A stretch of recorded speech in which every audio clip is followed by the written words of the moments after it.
Good morning Philippines, mga kababayan, mga kabarangay, mga kapatid. Meron pong nagtanong sa atin kung ano po ang kahalagahan ng unionismo o labor union sa isang kumpanya. Well, ito po ang masasabi natin, mga kabarangay, mga kababayan, mga kapatid. Ang union po ay isang mahalagang karapatan ng mga manggagawa, lalo na po sa isang pagawaan kung saan ang management sa pakiramdam po o sa tingin ng mga manggagawa ay maraming paglabag sa kanilang mga karapatan ayon sa itinatadhana ng Labor Code. Napakahalaga po ang union sapagkat dito magkakaroon ng lakas ang mga manggagawa upang ipaglaban ang kanilang karapatan ayon sa batas.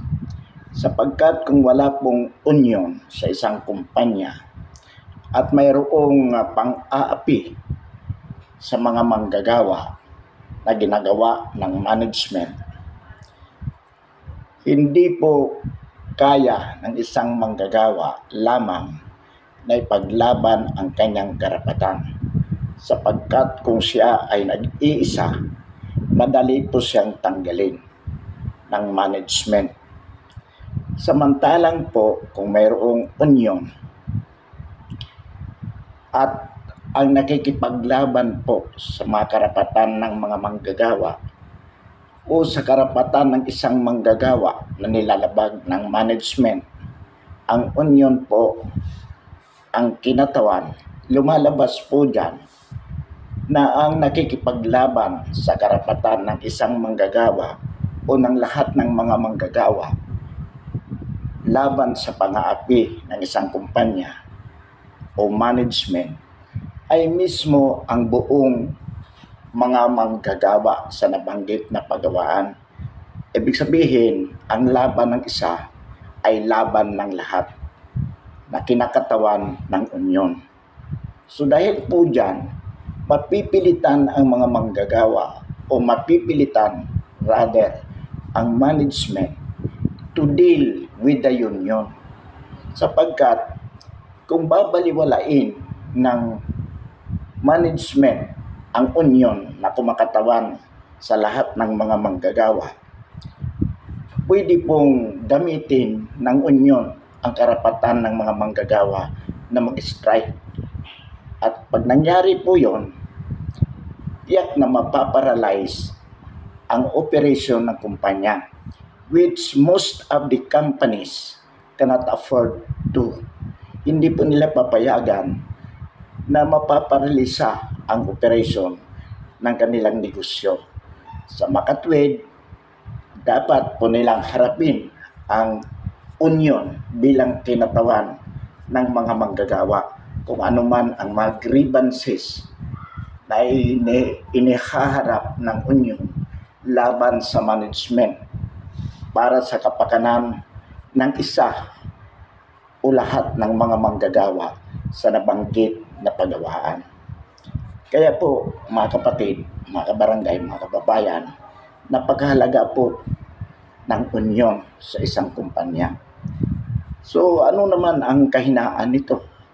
Kung sakali, ang malaking kahinaan po kalimitan sa pag-uunyon, lalo na po sa simula at the early stage of unionizing, yung ilan sa mga manggagawa po ay natatakot sa management na bakit tanggalin sila, kaya hindi po sumasama sa samahan, sa halip kumakampi pa po sa management. Well, sa una po, yan talaga ay kalimitan na ginagawa ng management. Yung ilan na natatakot na tanggalin, kanilang kinakausap na huwag sumama sapagkat pag nabalitaan sumama, pwedeng tanggalin. At dahil po dyan, mayroong ilan na ayaw sumama. At ito po ang sinasamantala ng management na mahikayat yung karamihan ng mga manggagawa na huwag nang sumapi sa union. Yan po ay negatibong attitude ng isang manggagawa. Yan po ay pagtataksil sa prinsipyo na ipinaglalaban ng union para sa kapakanan ng lahat ng mga manggagawa. Tandaan po natin, mga kababayan, mga kabarangay, mga kapatid, na sa simula po, mabait sa inyo ang management para huwag kayong sumama sa union. Pero pag hindi po naitayo o naitatag ang isang union sa isang kumpanya, uunti-untiin din po kayo na aalisin. Katwiran ng kumpanya, marami naman silang pwedeng ipalit sa inyo dahil marami dyan walang trabaho.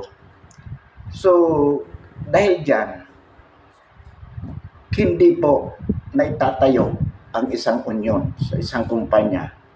O kung naitayo man, ito po ay nagiging mahina. Samantalang po, kung ang bawat manggagawa sa nabanggit na pagawaan ay magkakaisa na ipaglaban ang kanilang karapatan sa pamamagitan po ng pagtatayo ng union at pagpapatatag nito, wala pong choice ang kumpanya kung hindi kilalanin at even suportahan ang union nang sa ganun magkaroon ng magandang relasyon between the workers and the company through the representation of the union. Yan po ang ideal na kalagayan sa isang pagawaan. So mga kapatid, kabarangay, kababayan, atin pong sinasabi, hinihikayat kayo na sumali po, mag-union. Kung wala pa pong existing union sa inyong company, mag-union po sapagkat dito mapapatatag ang inyong kalagayan bilang isang manggagawa at maipaglalaban ng union ng epektibo ang mga karapatan na nasasaad sa batas. Ngunit meron po tayong paalala dyan.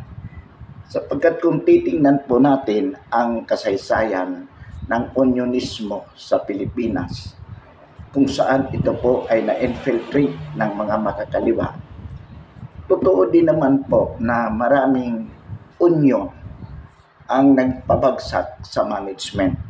At ito pang sinasabi natin, that the modern unionism hindi po dapat maging makakaliwa ang tingin.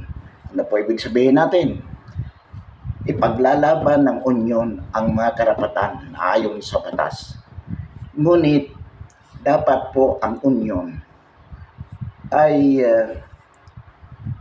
hindi magiging makakaliwa sa puntong dapat makipag-usap sa kumpanya upang maibigay ang nararapat sa kanila. Ngunit hindi dapat sumama o yakapin ang makakaliwang ideolohiya kung saan nais nito na pabagsakin ang isang kumpanya. Alam po natin sa isang communist ideology na kung saan ang kasaysayan ng union sa Pilipinas ay na-affiliate, hindi po sincero sa pakikipaglaban sa karapatan ng mga manggagawa, bagkus pabagsakin ang kapitalista. Yan po ang naging negatibo sa unionismo sa Pilipinas ng mga nakaraang dekada. So dito po sa bagong panahon, ang atin pong isinusulong na uri ng unionismo ay talagang kumbaga moderate, kung saan honest to goodness na ipaglaban ang karapatan ng mga manggagawa ayon sa batas, ngunit kailangan pong makipagtulungan din upang mapatatag ang negosyo ng isang kapitalista. Sapagkat kung wala pong kapitalista, walang negosyo, wala din pong trabaho itong mga manggagawa. So kailangan po yung tinatawag diyan na give and take. Kung makikita po naman natin na hindi kayang ibigay ng isang kumpanya ang isang benepisyo sapagkat kumbaga dulot ng panahon, mayroong tinatawag na economic crisis. So pwede pong pag-usapan yan ng union at ng management. Nang sa ganun po mapatatag ang negosyo na pareho naman pong kabuhayan ng dalawang panig. So ito po ang unionismo o ang uri ng unionismo na isinusulong natin. Ngunit babalikan po natin sa puntong dapat bang mag-union? Dapat po talaga. Otherwise, wala pong lakas ang manggagawa. Individually, ipaglaban niya ang karapatan ayon sa batas, madali po siyang baliwalain ng management, takutin, natatanggalin. Samantalang po kung may union,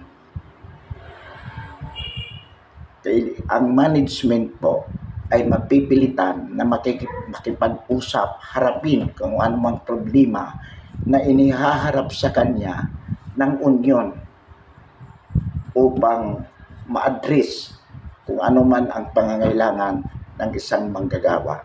Kaya po mga kabarangay, mga kababayan, mga kaibigan, dapat po sa isang paggawaan, magtulong-tulong po na sumali lahat na maitatag ang isang union.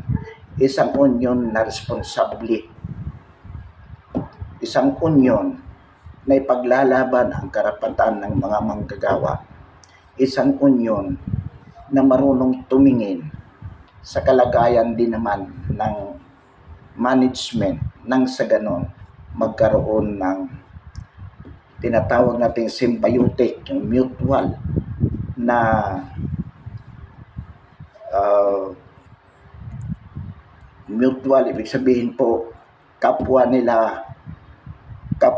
naglalayon na mapabuti ang kalagayan ng negosyo na o ng kumpanya na kanilang pinagtatrabahuan. Yan po ang ating pakiusap sa lahat ng mga manggagawa. Huwag po kayong matatakot sa management. Pag ang management po ay ayaw niya na i-organisa ang isang union sa loob ng kanyang pagawaan, ang ibig po sabihin niyan, anti-labor yan. At kung yan ay anti-labor, ibig sabihin po, aapihin niya, kaya ayaw niya magkaroon ng union sa loob ng pagawaan sapagkat gusto niya pagsamantalahan lamang ang kanyang mga manggagawa. Sa simula, mabait yan, pero sa bandang huli, uunti-untiin niyang tatanggalin ang mga manggagawa at hindi ibibigay ang mga karapatan na itinatadhana ng batas. Sapagkat kung wala po siyang ganong layunin, hindi siya matatakot na magtayo ng union sa isang pagawaan o sa kanyang kumpanya. So, the more that you should unionize if the company is antagonistic against the union that will be established. Yun po ang magiging sukatan natin. Kapag yan ay galit sa mga manggagawa na nagtatatag ng union, ang ibig po sabihin niyan, masama ang kanyang intensyon. Galit siya na may nagtatayo ng union sapagkat nais nang apihin ang mga manggagawa sa kanyang pagawaan. Dahil kung hindi po masama ang intensyon niya, makikipagtulungan siya sa union. Sasabihin niyan, mabuti yan, nagkakaisa kayo. Sige, para kung anong problema pag-usapan natin, ma-address natin, para sa ating kabutihang kapwa, manggagawa at management. So yan po mga kabarangay, mga kababayan, mga kapatid, ang ating paalala at imbitasyon sa lahat ng mga manggagawa na magtayo po ng union sa inyong mga panggawaan. Kaya lang inuulit po natin, wag po yung traditional na unionismo sa Pilipinas kung saan ito ay makakaliwa. Hindi po ganon. Destructive po ang ganyang union at ayaw natin na maulit yung kasaysayan na ang mga manggagawa ay nadoktrinahan hindi para makipagtulungan sa kapitalista, bagkus sirain ang kapitalista. Hindi po yan ang union na nais nating itayo. Uli, maraming salamat at magandang umaga sa lahat.